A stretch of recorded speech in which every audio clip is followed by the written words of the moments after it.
Hello friends, welcomes to variety cooking. இன்றைக்கி நம்ம என்ன பார்க்குறோம்னா டீப் பாவக்காய் ஃப்ரை எப்படி பண்ணுறதுன்னு பார்க்கலாம். இந்த சின்ன பசங்க கூட இந்த மாதிரி பண்ணால் விரும்பி அதை சாப்பிடுவாங்க. இதுக்கு என்னென்ன பொருள் தேவைப்படுதுன்னு பார்ப்போம். ஒரு பாவக்காய் எடுத்து அதை நல்லா ரவுண்ட் ஷேப்பில் கட் பண்ணி கொட்டையெல்லாம் எடுத்து நல்லா கழுவி வச்சுக்கலாம். அப்புறம் அதுக்கு தேவையான பொருட்கள் என்ன வேணும் என்று பார்க்கலாம். 3லேருந்து 4 டேபிள் ஸ்பூன் கடலை மாவு எடுத்துக்கலாம். 1/4 டீஸ்பூன் மஞ்சத்தூள் எடுத்துக்கலாம். 1/2 ஸ்பூன் மிளகுத்தூள் எடுத்துக்கலாம். சில்லி பவுடர் 1.5 ஸ்பூன் எடுத்துக்கலாம். தேவையான அளவு உப்பு. இது எல்லாத்தையும் அந்த பாவக்காயோட போட்டு ஒன்றோட ஒன்று மிக்ஸ் பண்ணி வைக்கலாம். அப்படி மிக்ஸ் பண்ணும்போது ஒரு 2லேருந்து 3 டேபிள் ஸ்பூன் தண்ணியை போட்டு நம்ம அப்படியே ஒன்றோட ஒன்று கலந்து மிக்ஸ் பண்ணி வச்சிடலாம்.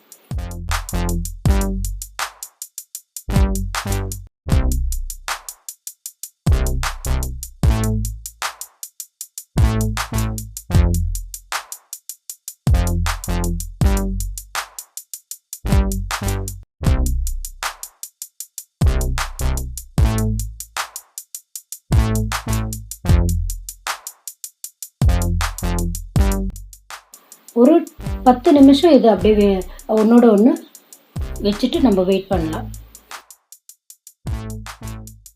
இந்த 10 நிமிஷம் ஆகிட்ட பிறகு நம்ம என்ன பண்ணலாம்னா, ஒரு பக்கம் பேனு இல்லை ஏதாவது கடாய், அதில் எண்ணெய் ஊற்றி கொஞ்சம் நேரம் மீடியம் ஃப்ளேமில் வச்சு நம்ம கொஞ்சம் நேரம் அது சூடாகிற அளவுக்கு வெயிட் பண்ணலாம். பாருங்கள், இப்போ எண்ணெய் சூடாகிடுச்சு. இப்போ நம்ம என்ன பண்ணலாம், ஒரு பாவக்காவை எடுத்து இதில் எல்லாம் போட்டுடலாம். எண்ணெயில் போட்டு நம்ம கொஞ்சம் கோல்டன் ஃப்ரை ஆகிற அளவுக்கு கொஞ்சம் நல்லா ஃப்ரை பண்ணி எடுக்கலாம். பாருங்கள், இப்போ கோல்டன் ஃப்ரை ஆகிடுச்சு. இப்போ இதை எடுத்துகிட்டு நம்ம வேறு ஷெட் பண்ணிடலாம்.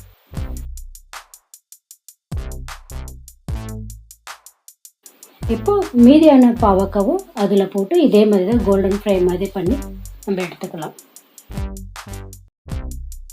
பாருங்கள் ஃப்ரெண்ட்ஸ், எப்படி வந்திருக்குதுன்னு நம்ம பாவக்காய். இப்படி பாருங்கள், நம்ம உடைச்சா கூட நல்லா மொறுமொறுன்னு இருக்குது. அவ்வளோதான் ஃப்ரெண்ட்ஸ். இந்த வீடியோ உங்களுக்கு பிடிச்சிருந்துச்சுன்னா லைக் பண்ணுங்கள், ஷேர் பண்ணுங்கள், சப்ஸ்கிரைப் பண்ணுங்கள்.